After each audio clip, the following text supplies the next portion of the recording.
According to the Department of Commerce, only 24% of the scientists and engineers in this country are women.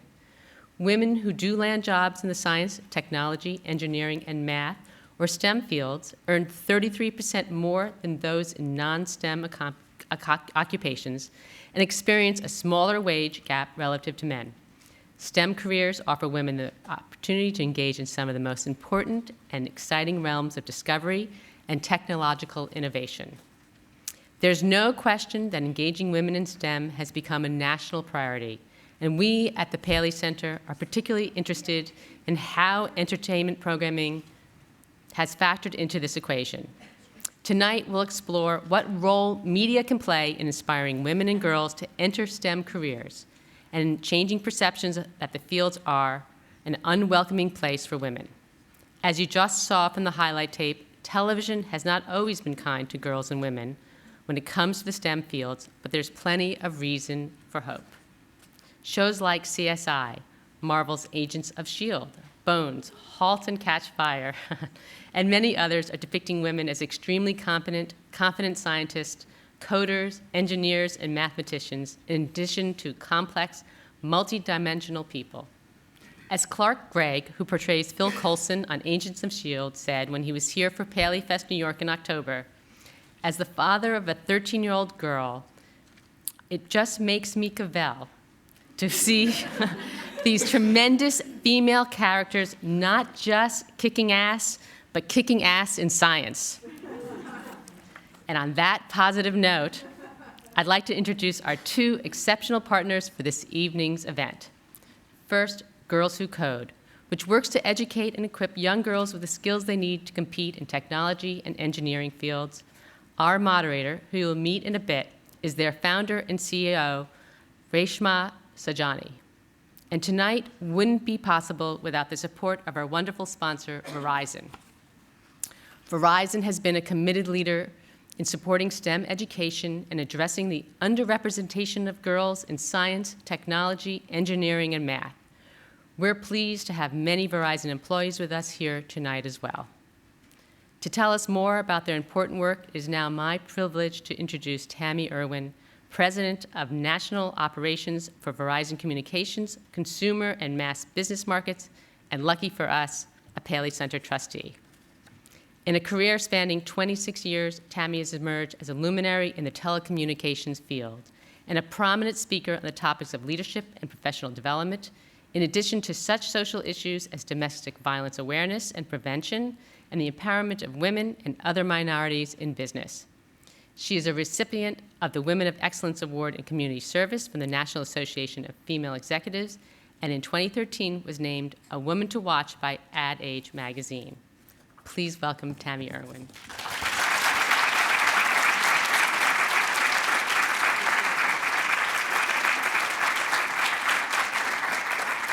Thank you, Diana. It's always fun to watch the Paley archives. It's a little bit like a flashback in time to watch some of those clips. I'd like to start this evening with a quick video that was created by Verizon that I think tells the story and really begins to set up the discussion for this evening. If we can run the video, please. Who's my pretty girl? Sammy, sweetie, don't get your dress dirty. Sam, honey, you don't want to mess with that. Let's put him down. This project has gotten out of control. Hey, careful with that. Why don't you hand that to your brother? Our words can have a huge impact. Isn't it time we told her she's pretty brilliant too? All right. I would just be remiss if I didn't introduce Yvonne Sheehan, who's here in the room. Yvonne, would you just stand up? Was really the creative genius behind this spot. Would you?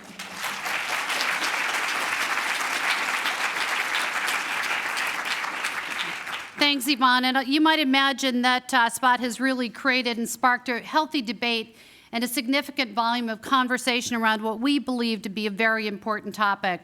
Verizon developed this video with some really important partners of ours, Makers. If you don't know the collection of incredible stories about women that they do, I'd encourage you to look it up. But we did this video to really encourage people, especially young women and those in underserved areas, to take an interest in STEM education. The Inspire Her Mind video sought to raise awareness of a marked shortage of females in STEM fields. We're all familiar with the ingrained stereotypes, but what we wanted to explore were the subtle cues given to young women, cues that guide their interests. That's important because gender inequality is a real issue in the U.S. today. Consider that 3/4 of young women in middle school express interest in STEM careers, yet less than 1% of high school-aged women select computer science as a college major. Women make up half of this country's workforce, but hold just 25% of jobs in technical fields. In a room of 25 engineers, only 3 will be women. 80% of all jobs over the next decade will require STEM skills. So we're faced with a lack of interest by young women in the careers that will form the foundation of our economy as we move forward. That's a challenge. Spurring students' interest in STEM is a priority for Verizon. Our company supports a number of coding programs and is working with organizations like the American Association of University Women, Girls Who Code, which we love, and Black Girls Code, to name just a few, to help increase student understanding and interest in STEM subjects. We recently celebrated our first class of graduates from the Girls Who Code Summer Immersion Program. 40 female high school students from South Florida completed this 7-week program, which combined robotics, web design, and mobile development with interactions with senior-level female Verizon colleagues in engineering, network, and operations. Our programs, some of which also deliver professional development to help teachers incorporate technology into their classrooms, are making a huge difference. One excellent example is the all-girl team from Resaca Middle School in Los Fresnos, Texas, one of 8 winning teams in our most recent Verizon Innovative App Challenge. This team developed an app, Hello Navi, which is designed to help their blind classmate navigate inside their school. They were invited to the White House Science Fair, where they demonstrated this app to President Obama. We're working with some great partners to turn around the statistics, collectively driving awareness and facilitating a change in the landscape so that women can pull ahead, stay competitive, and ultimately change the world. Through engagement in STEM, these young women of the future will come together to find powerful answers to the world's toughest challenges. We're proud to work with the Paley Center to bring this 2-part Cracking the Code event together.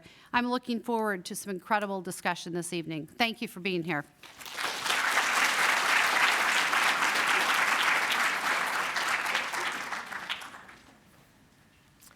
As founder and CEO of Girls Who Code, Reshma Sajani has galvanized industry leaders to close the gender gap in STEM education and empower girls to pursue careers in technology and engineering. Girls Who Code aims to provide computer science education and exposure to 1 million young women by 2020, and I believe they'll do it. She is a tireless advocate for a new model of female leadership focused on risk-taking, competition, and mentorship, as outlined in her 2013 book, Women Who Don't Wait in Line. Reshma is also a former deputy public advocate of New York City, and in 2010 became the first South Asian woman to run for Congress. Please welcome Reshma Sajani.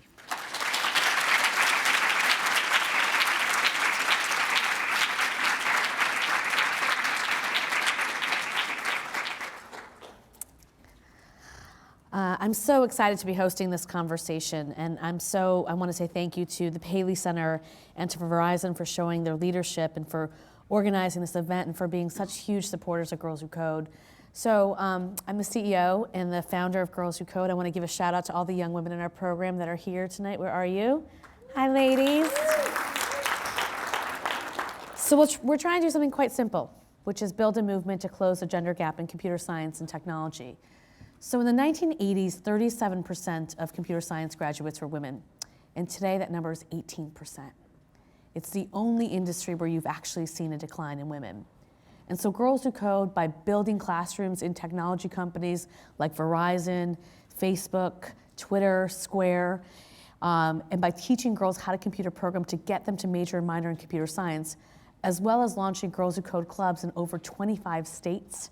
We have 2,500 girls who have gone through our program. They're literally girls in Navajo reservations, and at a homeless shelter in Dorchester, Massachusetts that are right now learning how to computer program. Through those initiatives, we are seeking to reverse this trend, but we can't do it alone, and we absolutely can't do it without changing culture. And that's what we're here today to talk about, is to really examine how we can change culture to make sure that our young women, like the girls who are here today, have the skills they need to build the solutions of tomorrow. And so I'm excited to welcome our panelists to the stage. So let's get into it and start talking about that reel. So Aisha and Elizabeth and Carrie, can you tell me a little bit about yourself? And then just share your initial reactions. Were there any surprises that you had? Do you want to start? I'll start. Well, I come from a family of scientists. My mum is a doctor, and it's kind of the family business.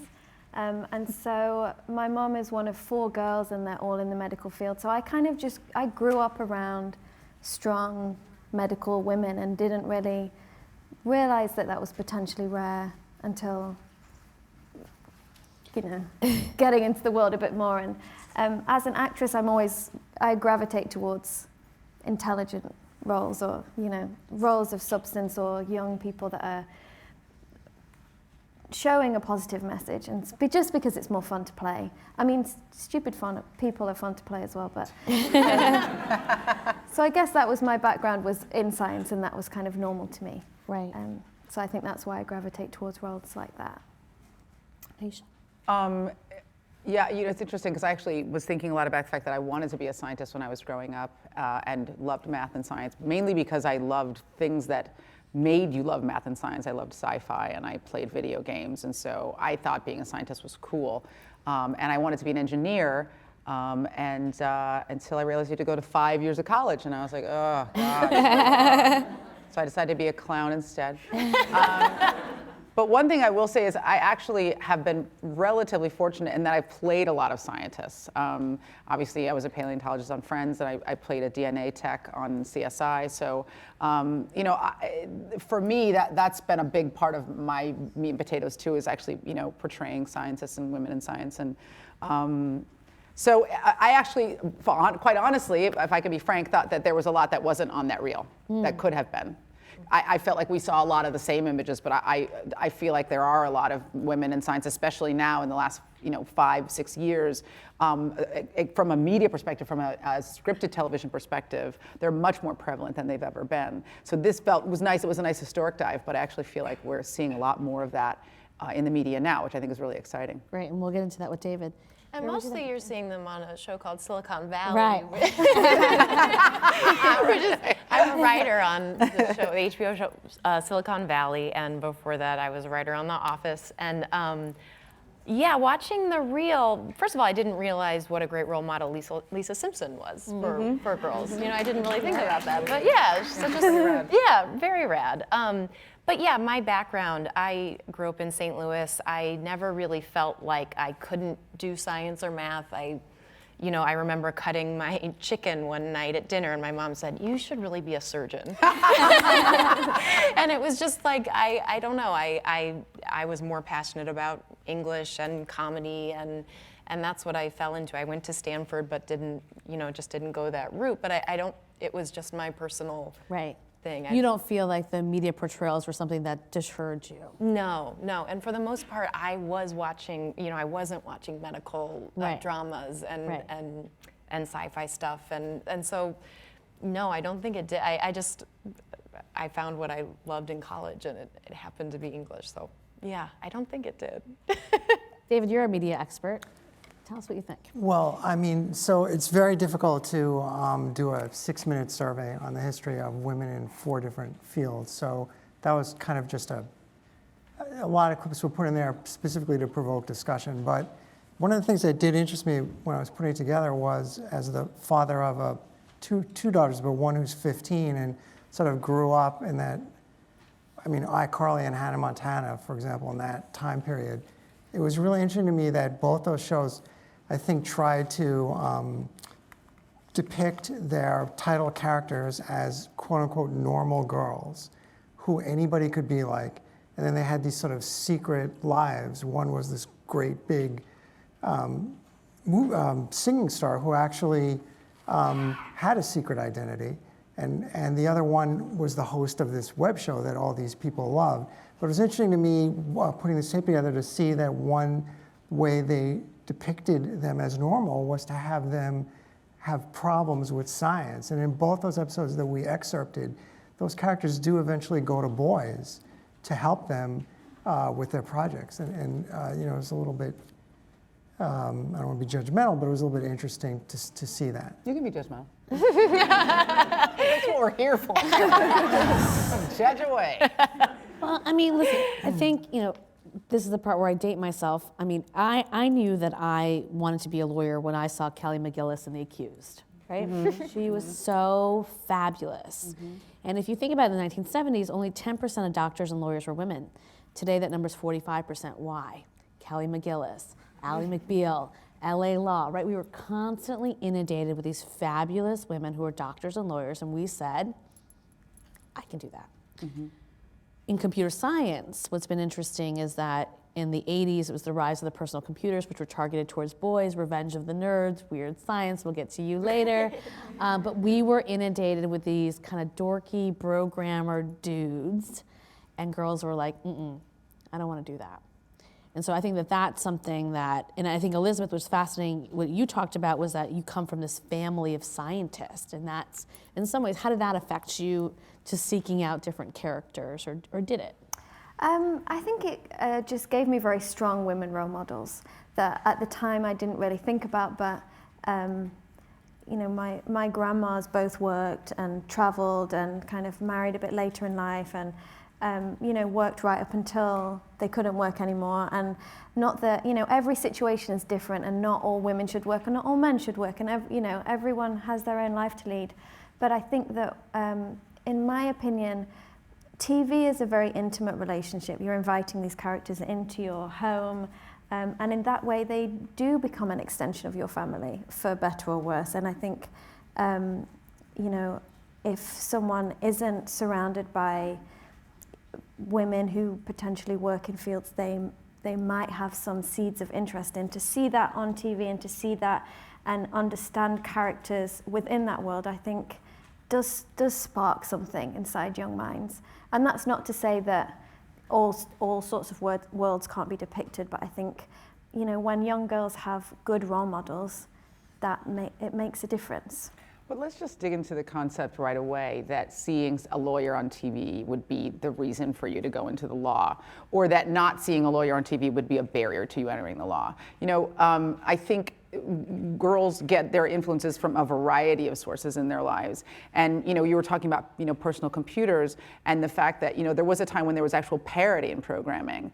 Prior to the personal computer, it was essentially 50-50 male to female. The problem was that computers, and this is not a scripted television problem, this is an advertising problem, computers were marketed to boys. And when you looked at television, the toys they promoted for girls were dolls, and the toy they promoted for boys was a personal computer, which, as we all know, is not a toy. It is a place to go look at dirty videos and buy stuff. So you had this thing where all of a sudden there was a cultural separation that had been created that didn't exist before, and that's not scripted television's fault. That's a zeitgeist issue. There are a lot of things we have to work on, besides, you know, not just having hot scientists, which we should have hot scientists. And I think the question then becomes is, can though television play a role in really shifting culture and changing culture? And we've seen it done That's why with, we have a black president. You know, gay marriage. 24, exactly. black president, boom. Yep.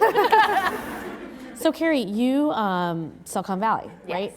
There's been an evolution. Before there was, what, one woman writer, now there's 2 or 3?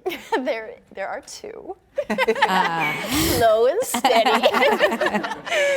But yes. So tell us a bit about that. And like I asked you before you're coming out here whether you had a tech background. You're like, no, I just like to make people laugh. Yes, that's the thing. I mean, yes, you said, are you passionate about tech? And I'm not, but I am passionate about comedy. And I think watching, so I was not on season 1.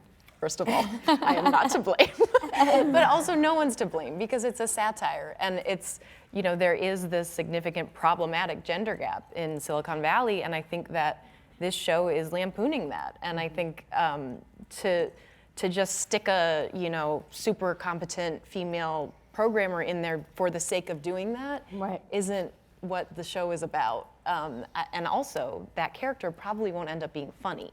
You know, it's a hard thing in a comedy, I think, I totally understand in a drama, of course, make it 50-50, male, women, male women, but female, male, you know, doctors on a team or whatever. But it's a very tricky balance, I think, in this show. A lot of the comedy also comes from these guys, like deep social inadequacy, right? Like Yes. they're really poorly socialized. They can't talk to women. There's a really funny scene in season 1, which apparently you're not responsible for. I know. I think I wrote that one. Where the somehow. guys, I know you were, you submitted that as your CV, where the guys go to TechCrunch Disrupt, and they have this one female who is a very competent, you know, tech executive, and she says this is a massive sword fight, and the ratio of men to women is like 97% to 3 people, and you know, and she's really talking about the world as it is, not the world as we want it to be. Right. But I think there is a very strong female character on that show. It would be great to diversify, but there's a part of this is about these socially isolated, poorly socialized guys who can't talk to women, who can't barely talk to each other, who interact in a very specific way. And that's where the comedy's coming from. I think now that the show's established, it can definitely diversify. Yes, yeah, but Yeah. it was kind of creating that world. Just these in nerds in yeah. a house who Yeah. don't shower. That was the comedy. And this gets into the second part of what we're going to talk about, which is this whole kind of reality-based versus aspirational, right? And it's always kind of the chicken before the egg conversation. So do TV shows have a lack of women because there are none, or because the TV shows have created a lack of women? So Aisha, where do you stand on this? I mean, do you think that there are portrayals that could be more effective in getting girls into STEM? Absolutely. I mean, absolutely. I have a lot of people come to me and say, because you know I'm really involved with the gaming world, and say I want to write a female character. How do I do that? And I go, well, just write an awesome character and then make her a woman. You know what I mean? Because I don't get up in the morning and go, I'm female. How do I feel about that? You know what I mean? That's never my thought process. And if I was a boy, how would I do it? You know, I just do it. And I think I think that between aspirational and representational is this world of write great characters, write a compelling world with diverse viewpoints. Naturally, some of them are going to be women because the world is, there's so many of us. We're more than half of the planet. And stop thinking about it as this is a male show or a female show or a male perspective or a female perspective. Being a woman definitely informs me, but it is not like the guiding force for how I make decisions and how I live my life. So, you know, I also think, by the way, shows that have diverse characters are just more interesting. The interactions are more dynamic. They're more compelling. And writing a group of people that all look and think and sound the same is super boring. So there's that. Carrie? Sure. So full confession, I watch Silicon Valley. It makes me laugh, but it makes my blood boil. Oh, no. And I've definitely, you know, criticized the show and so want, because I believe that, like, while it is a satire, everybody after The Social Network wants to be Mark Zuckerberg. Every boy does, right? Mm-hmm.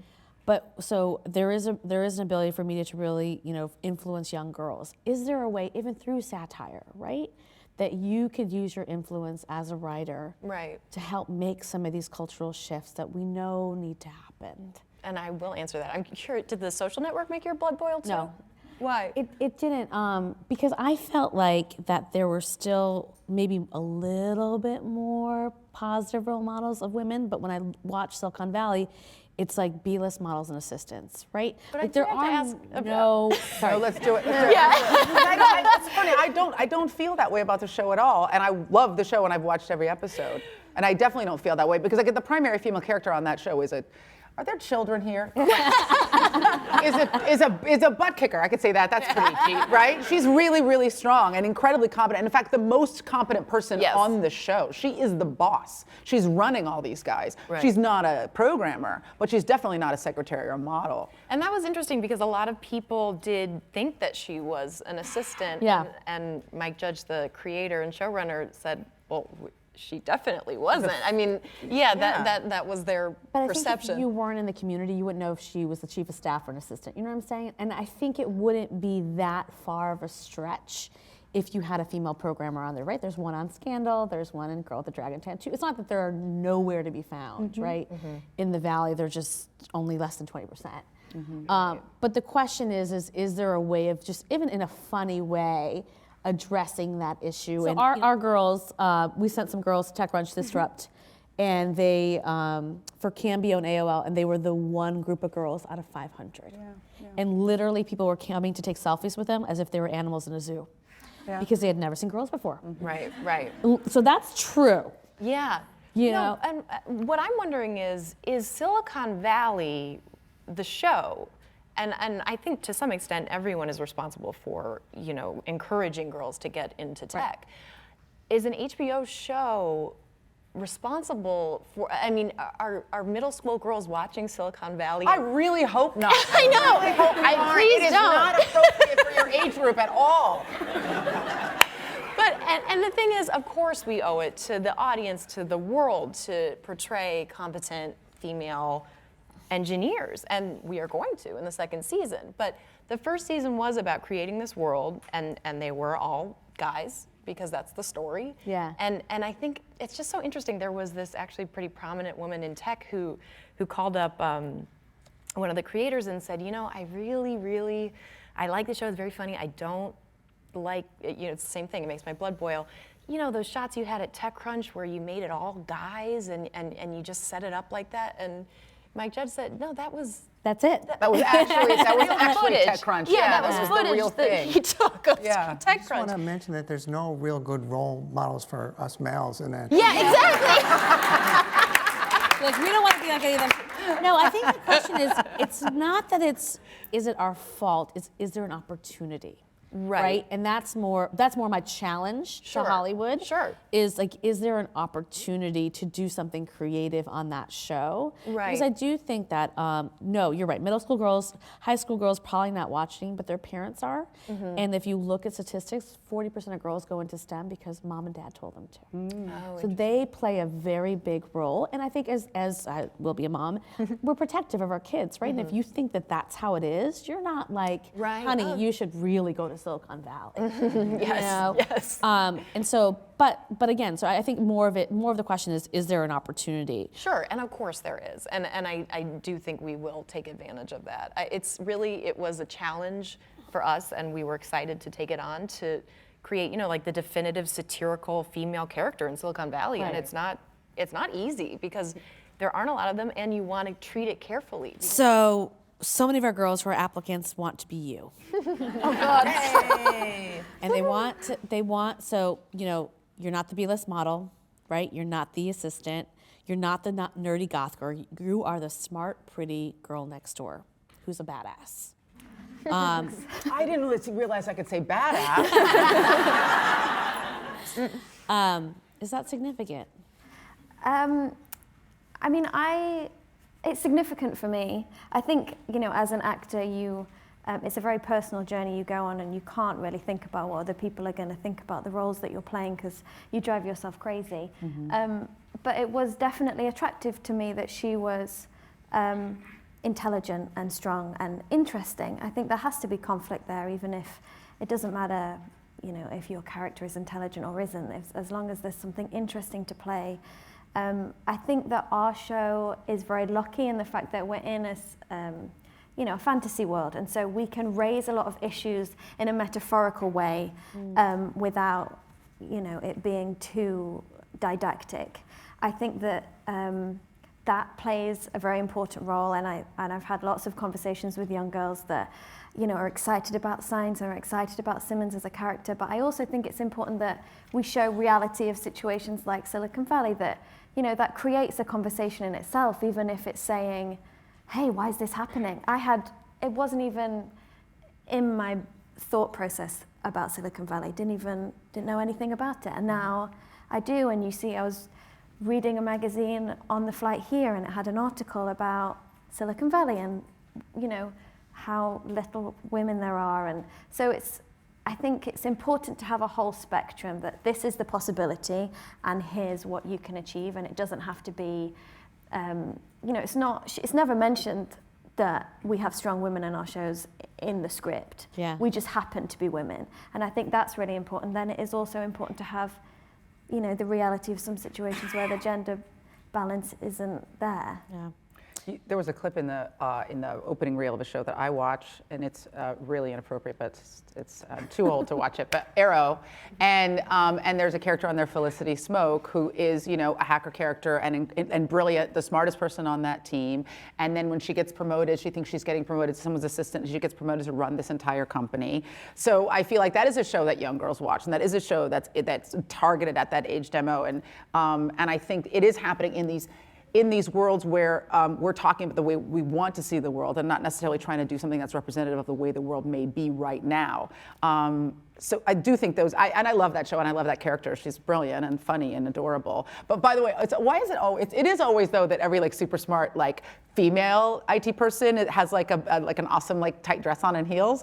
And then, all right, and then every like brilliant guy like hasn't showered since 1979. So I would like to see more hot IT guys that look like models and more schlubby women who look like I do when I get up in the morning. That's what I would like. Pulling out them sweatpants for a 10th day. Aisha, there was an article in the AV Club actually pointing to Felicity Smoke as part of this trend toward, I think the headline was something like, why can't geek girls go beyond tech support or something? Just this whole trend of largely beautiful women, very smart, very tech savvy, who never transcend the role of tech support for the male hero. Do you feel that way at all about Felicity? You know, I could see how that would have applied to season 1 of Arrow when she really was tech support. I mean, he literally found her in the IT department because he needed something like he needed something hacked off of a computer. But in this season, she has become, I think, like an integral member of his team and sometimes the most important person on his team. And she also now runs formerly Oliver's. I can't think of whatever. What was it? It was Queen Consolidated, and now it was Oliver Company. Now it's like the other guy took it over, and now it's like, you know, Starling, Amalgamate, Soylent Green founding is People, Human Flesh Place. But anyway, the point is that she's become, I think, much more than a tech support character, and I think will continue to be so. But she is still super cute, and that's because we make television, and people like to see super cute people on TV, and that's just the nature of who we are as a culture, rather than anything that any of us are doing particularly wrong. So you're a big name in the gaming community. You're the only woman to host E3 conference 3 times. So we've heard a lot about gaming in the news lately with Gamergate. It's raised some big questions about portrayals. This statistic I read was quite frightening.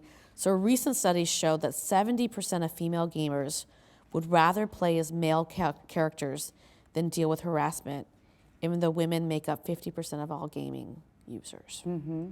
That's interesting. What do we do? Well, I mean, we're one of the things we're already doing what we should be doing, which is that women are playing. I mean, the thing I'll say is that the reason I got into the gaming community was I was a gamer. I loved games. And I always talk about the fact that I wasn't doing it to be cute or to get press. I played video games since I was a little kid. I played the Defender, you know, game in my local laundromat when I was like 7 years old. And I used to go to the movie theater, and I was not a popular kid.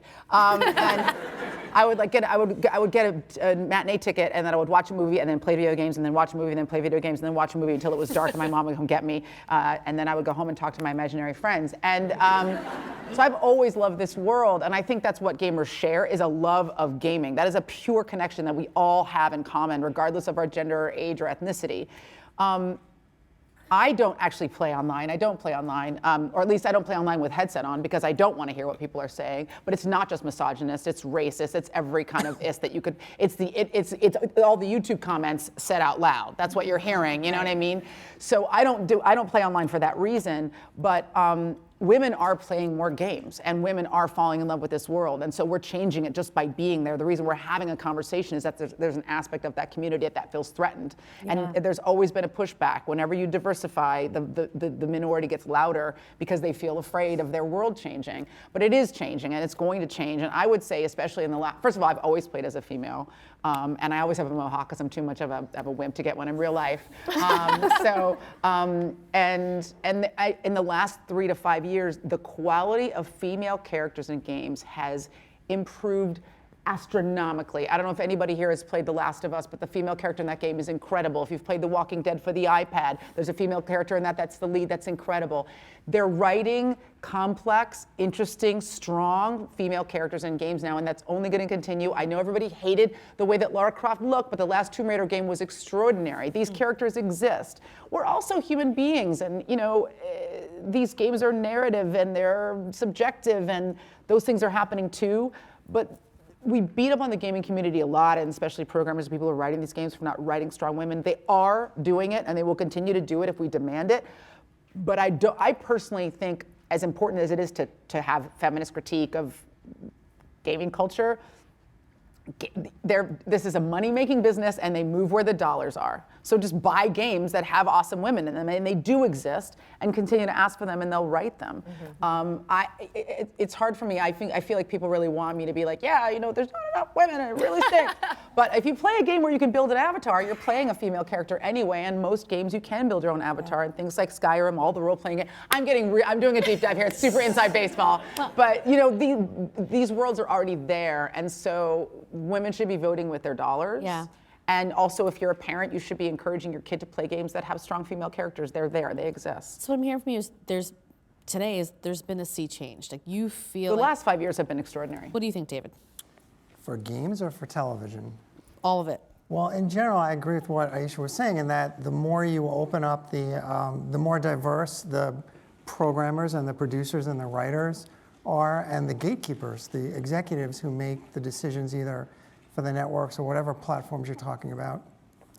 The more diverse that is, the more diversity you're going to have in the depictions that you see on screen. And so I think that's what's happening. I think that's a very positive trend. I also think you have more people, kids especially, they're watching what they see, they're watching it on, not just kids, but young people in general, watching digital platforms. So, and that's a completely democratized mode of distribution. So all of which I think is increasing the diversity. So yes, I think that, you take a character like Dana Scully from X-Files, who I think was such a transformative character, and I think in many ways, kind of like an idealized male version of what a woman scientist should be. And I think it's nice to have, and I love Scully. I mean, I'm sure I had posters. They didn't ever try to make her foxy. Well, the lone gunmen were totally enamored with. The lone gunmen were enamored of any female in their general proximity, right? Right, and especially her because she was so smart, and they may not have tried to make her foxy, but she was pretty. And so now, it's nice to see these depictions being made by women in this case. Writing their women characters themselves. I think that's great. I think Gemma in a lot of ways is a descendant of Dana, and I think that people see her in a lot in that same way that they saw Dana. So that's great. So this is where I want to go. Shift now before we do Q&A. Is where do we go from here? Like I think what we've learned today that. As we're having this conversation about STEM, it's also about how are we portraying women? Are they weak? Are they strong? Are they outsiders? Are they cheerleaders? Are they collaborators? Do they lead?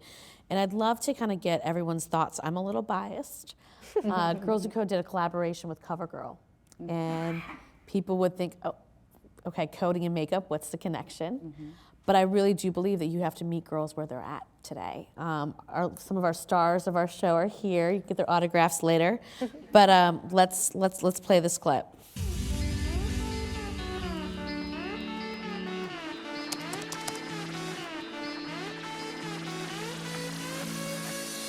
I am a girl who codes. I think that anybody becomes more empowered once they understand how something works, and learning to code at such a young age, it's definitely a life changer. When I was bullied, I really had to put up with it for a while, but I got myself out of the situation. A lot of people don't have that opportunity. An app I can create is to get those kids in touch with counselors that can really help them. I can build my own app instead of having to reach out to somebody to do it. No one has to build it for me anymore. I can build it myself.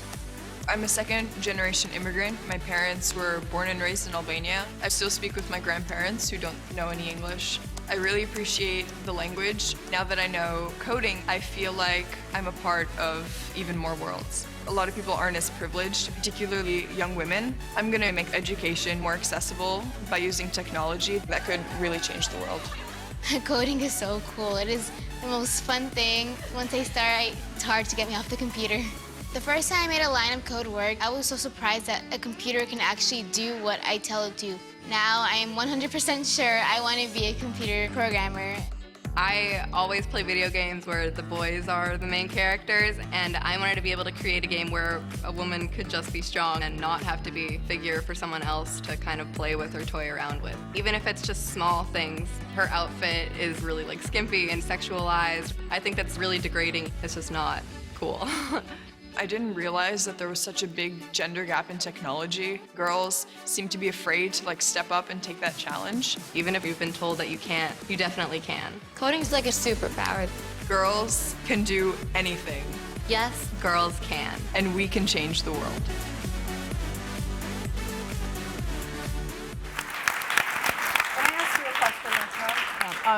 Because they just did a story on public radio about the nexus between gaming and coding, and about how kids that play with computers and that play video games typically, as they're young, become much more interested in computers and computer science as they get older. And they said that the game that's been drawing more girls, because girls don't like to play the same games that boys do. They typically don't like to destroy things. I didn't make up the genders. They just boys apparently like to break stuff. Is that girls play a game called Minecraft, which is a building game and a world-creating game, and that the more girls that play Minecraft, the more girls get really curious about how these worlds work and how they're composed. And so the moral of my story is that everybody should play video games all the time.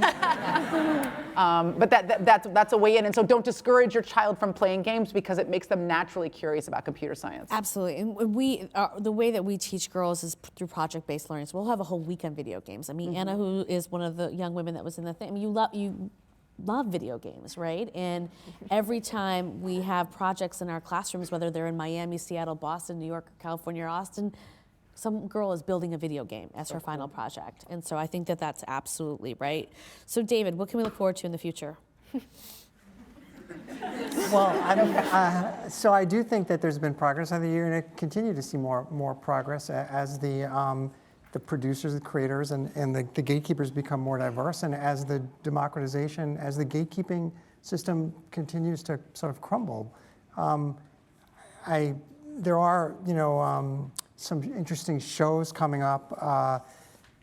CSI, which we've talked about, the effect that's had on women in getting into girls and women getting into forensic science. Huge. Has been huge. They have a CBS Cyber coming up, which with Patricia Arquette, who plays an FBI agent specializing in cyber terrorism.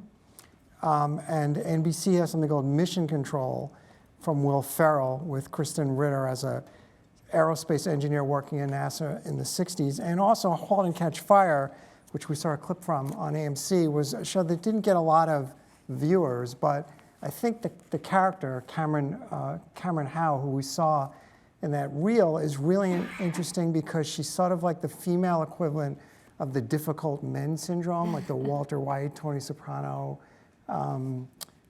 I'm sure I'm leaving out dozens, but there's so many you like that. Vic Mackey and S.H.I.E.L.D. and so on. And Brett Martin wrote a book about it called Difficult Men. But to me, she is the female version of the difficult man, and it's really, I think, that whole thing about that trend was that it was all male. It was male creators writing male characters, and I think it's about time we see that change. So this is a question from Twitter, so how do we assure that these characters aren't going to be written as the less expert sidekicks who boost the male character? Can we? I don't think you can guarantee anything in that regard. There's lots of bad television out there. Yeah. I'll write the show.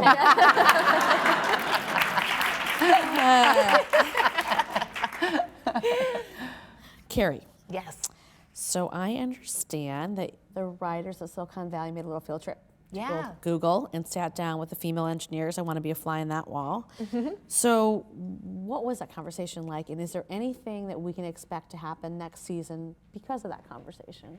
Well, so we sat down with probably 20 companies in the span of 2 days. And Google, it was interesting and a little bit funny that we came into the conference room and the entire room was just full of women, and they didn't really say, oh, we made a point of inviting our female engineers. Did you come in and go, is this all women? Did you get everybody? Exactly, that's what it felt like. Yeah. Yes, but it was totally, I mean, you met these engineers who were amazing, and I think that it did, we actually kind of honed in on one girl who was very inspirational because she was a character. Yeah. You know what I mean? Like that's what we're looking for. We just want someone funny.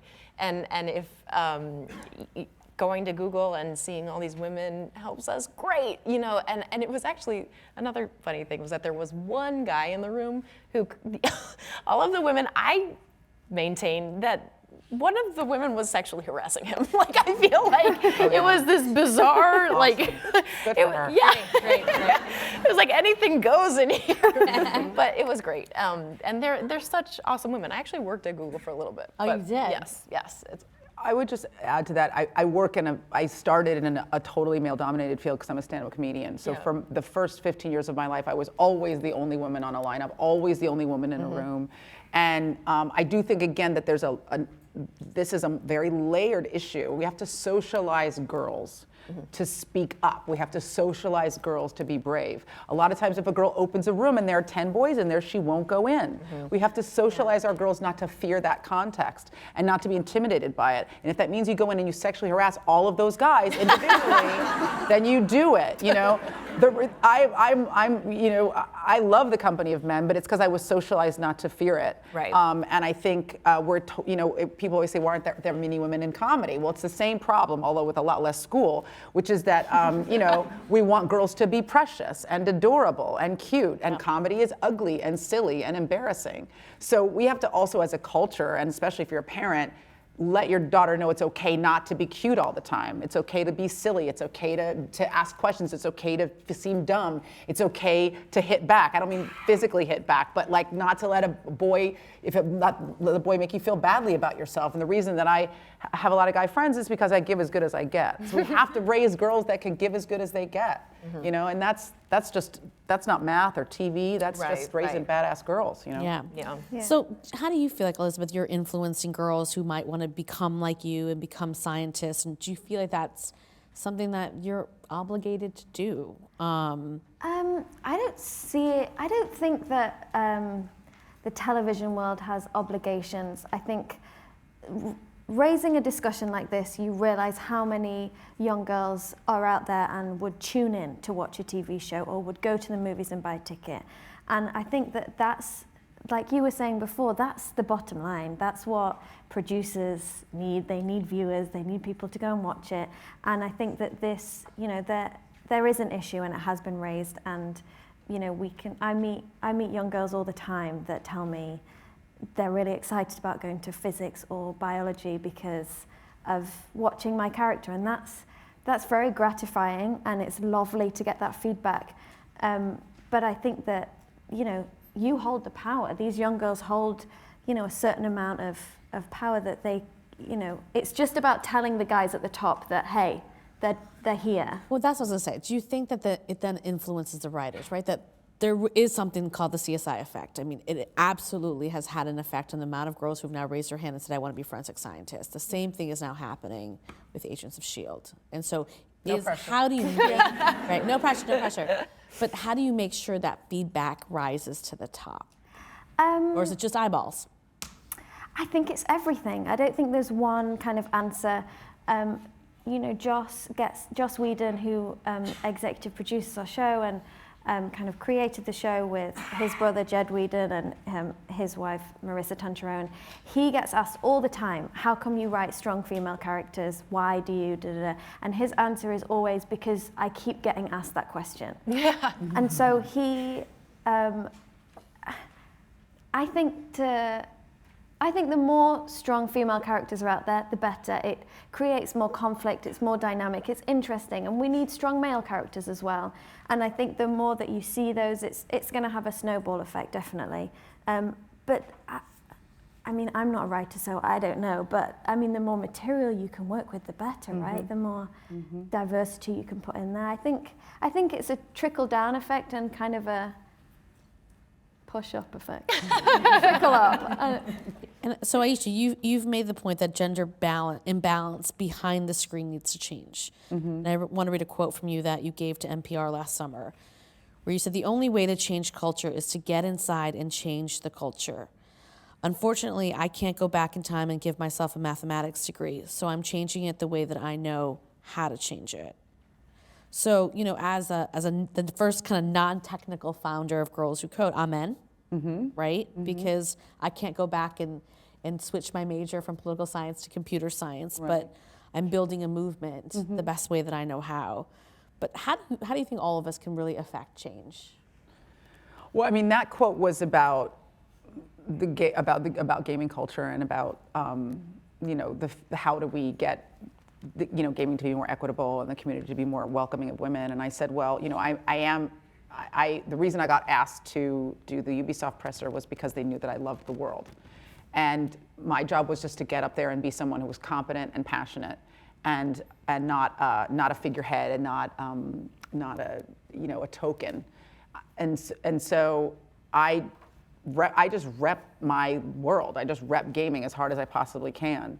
I think that passion is the base ingredient, and everything else falls out of that. You know, you have to be devoted, and you have to be committed, and you have to be serious about what, you know, you're saying to people. And so for me, I'm in that world constantly, and when people come at me, and they do, I mean, you know, the first year I got so, God, just never look at your YouTube comments. It's never going to end well for you. You know, the comments were just so negative, and I just didn't care. You know what I mean? Because I was there because I wanted to be there. So no one was going to tell, like, there's nothing anyone could say to me online that was going to keep me from loving games. And I went back a second year and there were fewer comments, and I went back a third year and there were fewer comments, you know, that year. The way we can affect change is to talk about it, but more than that, more than complaining about it, and I'm not saying complaining or criticism is very instrumental. We just have to be thinking about what are we going to do next to funnel more people into this world. And you know, I loved the piece that was about, I can't remember who did it because I can't even remember how I got here tonight, but talking about, yeah, like when you talk to a little girl, the way you talk to a little girl versus the way you talk to a little boy, you know, and that's the Verizon. Yeah, the Verizon one. Thank you. Sorry. But you know that we really have to you know, individually and then collectively start thinking about girls in a different way. And you know, I don't have any children because it would really cut into my Xbox time. But I don't want to share my controller with anyone. But when I talk to other little girls, I tell them how smart I think. I mean, that's literally my conversation with my nieces. Is like, oh my God, you're a genius, you're so brilliant. Instead of you're so pretty, you're so cute, you're so blah blah. You know, that you look at that and you go, God, we do that all the time. Yeah. So we need to change that. And again, television can help. But we're all just trying to make a buck here, man. You know, it's like sometimes people go, how did you choose that role where you were so smart and you were a scientist? I'm like, well, they gave it to me, and then I fell to the floor in a puddle of tears and thanked the Lord and said, yes, that's it. You know what I mean? I'm not Tom Cruise, by the way. I don't just like, I'd like to be in a Steven Spielberg movie. When's that going to happen? That's not how it works. So we all only have so much power. I know. But that being said, and fair enough, I guess, you know, I'm the activist. And you must political be. entrepreneurs now, right? And it must be. But do you feel, both Carrie and Elizabeth, right, now being in the world that you're in, right, sitting down with these female engineers, really getting a look at Silicon Valley, knowing how horrible the numbers are, right, knowing, you know, I'm gonna call you a feminist, right? Go for it. Awesome. But knowing, you know, where we are economically, right, why it's so important for women to be in this space, because that's where the dollars are, right? And if women are going to be the breadwinners, and really we need to run the world, amen, Beyonce. So like, what do you feel like? Okay, how can I use my power and my influence now to do something in something that I've seen? And same to you, Elizabeth, right? Now that you've seen how much of a role model you are to these young girls, how desperate these girls are. You know, you cannot be what you cannot see, and they see you and they say, I can be. right? Now that you have that opportunity, and you both have this amazing opportunity, do you feel like you want to do something about it? You asked me to speak at the Girls Who Code, Yes. conference in the summer. Happy to do that. Happy to do that. I will say my job is to be funny, and that is what I'm thinking about every day, every second of the day. And so right now, it's not my job to, push girls into tech. It's just not my job. And so when I am at my job, I do have to be thinking about how to be funny. If a character comes to mind who that's super funny, she could be a girl. It could be a girl. You know what I mean? And bonus, she's gonna make some cultural change. Awesome. Sure. Yes. And so I have to keep my priorities straight as far as making money for myself. But yes, no, I think that, and it's stuff like, yes, giving my niece last year a little med kit, with little. Now I don't even know what they're called. Stethoscope. I know this one. Stethoscope. But you know what I mean? And telling her that she's so smart and she's just as smart as her 5-year-old brother, she's 2. Stuff like that, I think, yeah. And all that makes difference. Yeah. You will be coming to speak at Girls Who Code. I definitely, I feel very protective over Simmons, and I think it's been a collaboration throughout. None of us really knew where all our characters were going, and it was, a new show and new characters that we could, it was all flexible. Our costume designer is a woman. Marissa Tancherone is one of our executive producers. We have women in the writers' room. Gemma's looked after, and I think that's part of my job too, is that I want to continue playing her as an authentic, strong person, rather than, anything gender biased or whatever. I also don't want her to become this renegade or martyr in any way. She is who she is, and she happens to be a woman. And I think, everybody involved in the creative process of making the show is aware of that and is protecting that. Yeah. And just personally for me, it's just cool to meet all these really clever young women, and that inspires me, and young boys too, just, Can't forget about boys. No, we cannot. Oh, no. Really? Yep. Oh. Don't tell them I said that. But yeah, it's great. And these conversations are great, and discussions are great, and, No, I love that. And if you ask these young girls why they came to Girls Who Code, it wasn't because a boy told them they couldn't do something, right? No. You came here because you wanted to learn how to code. And what you found were these amazing friendships. And you're like, my gender is cool. And I've learned this superpower.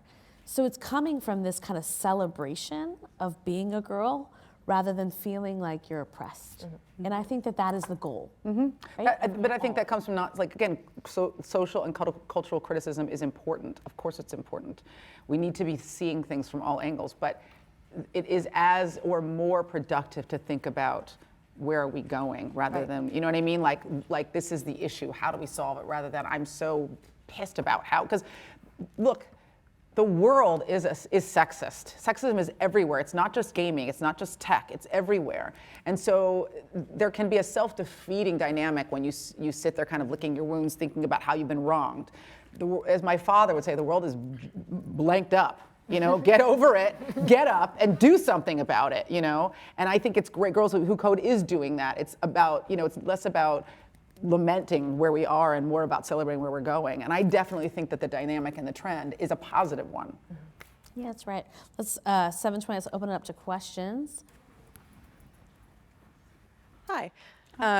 I wanted to direct my question to Elizabeth Henstridge. I'm a huge Agents of S.H.I.E.L.D. fan. Yay! I love all of you guys, but I came here mainly for her. I'm sorry.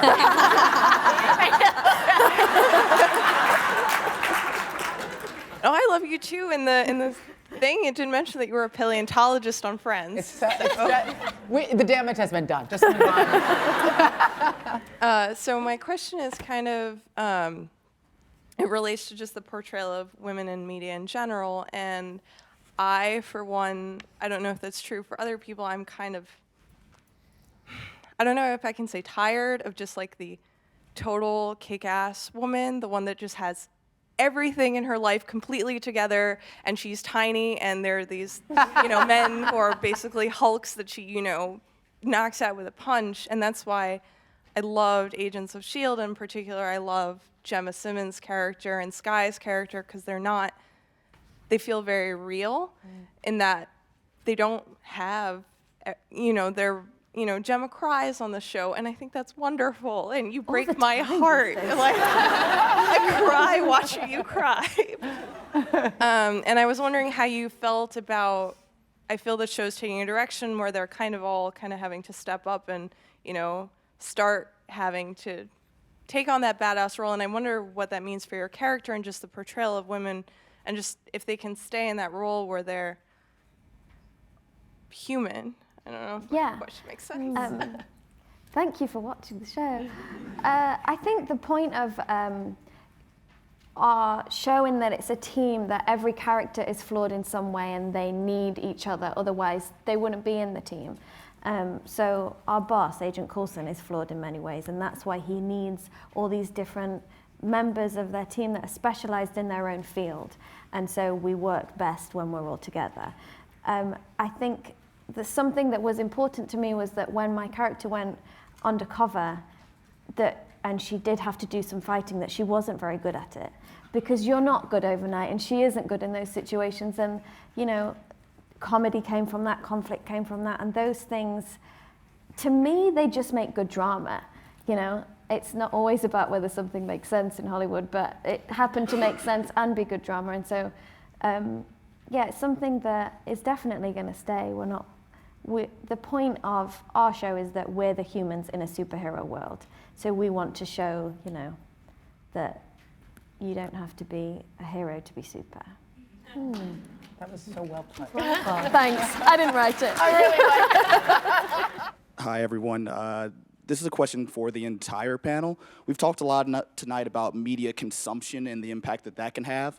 But as individuals working in Hollywood and leading nonprofits, what are your opinions on, and are you doing any projects that you would like to share with us about creating media? Because so often with, like you say, with coding, we're always consuming, and you're empowering them to create. Are any of you all doing any independent projects that you feel have given you the freedom to explore characters in ways that may not be on HBO, but could be online or could be expressed in a different way in something that you might not see traditionally?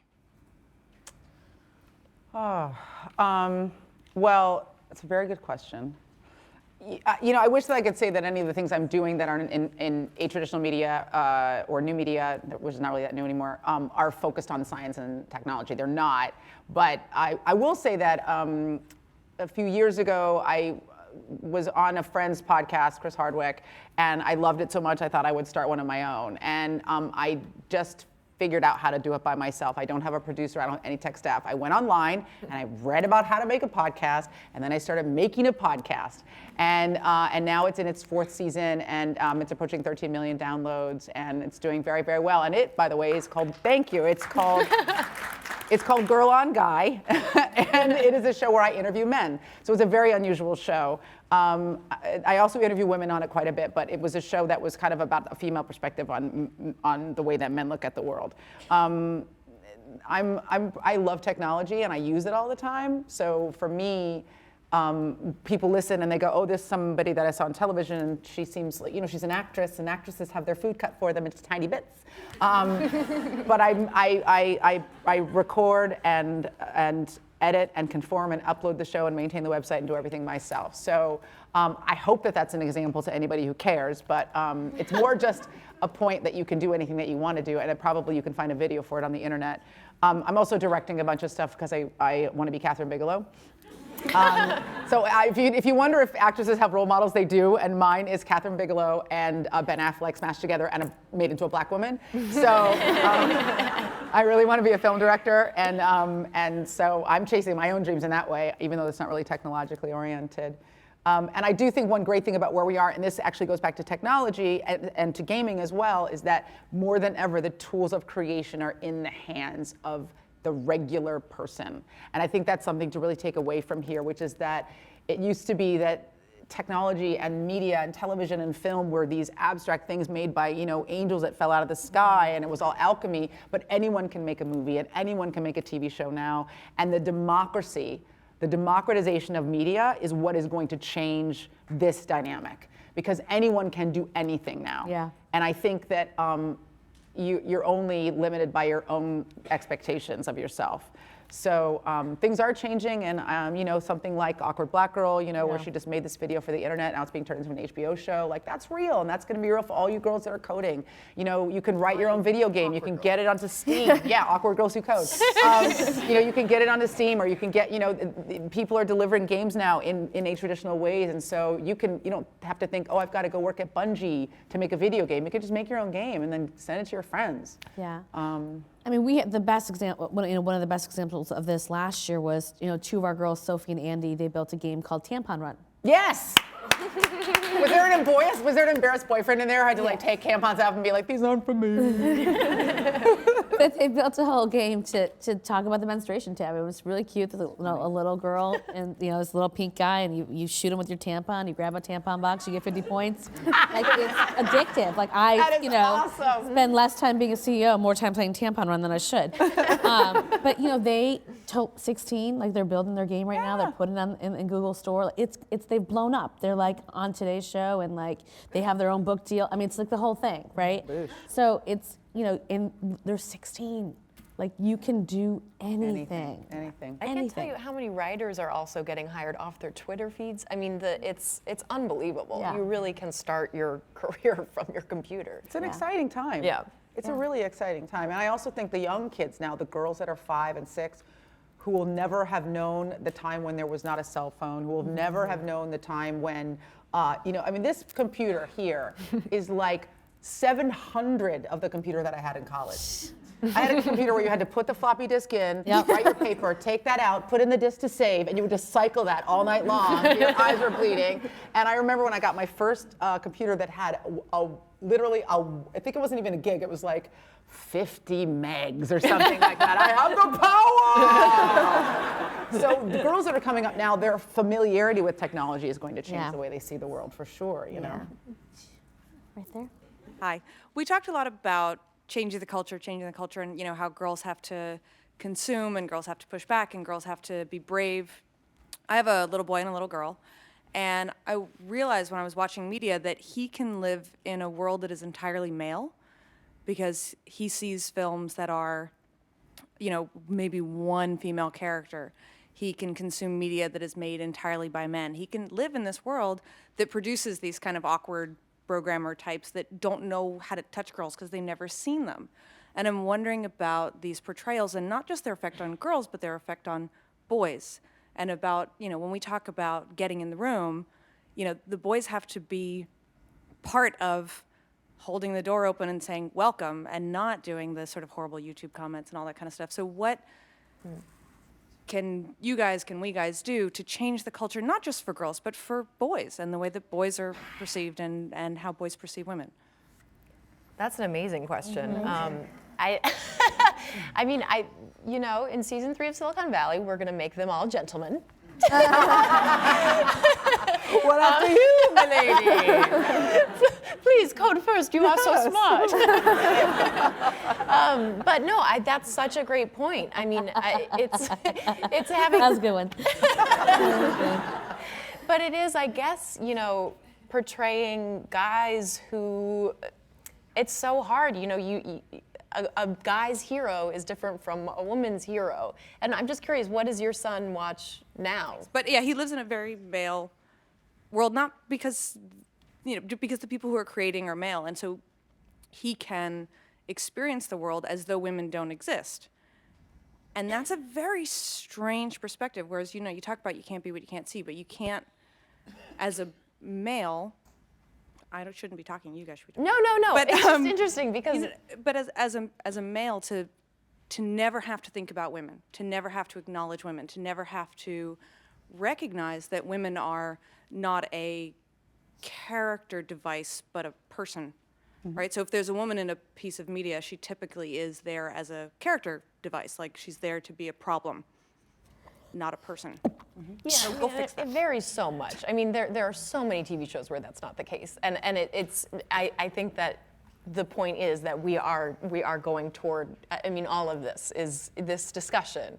We're all moving toward a place where that's not the case, and I'm just, you know, I'm thinking of the Mindy Project. She's like this very, very successful female OBGYN. It's just, I'm also thinking about like all the films that have come out. Like I just watched Mockingjay, and I'm like, this is about this total kick-ass girl, and every guy apparently in post-apocalyptic America wants to get with her. Yeah. So she just got boys falling out of her pockets, and that has been the trend, at least in film, which is these women and these these kind of kick-ass women's and women's these women in these love triangles. So Disney's doing its first kind of non-princess female character. Yeah. I mean, I think that's changing. 52% of the filmgoers in America are actually women.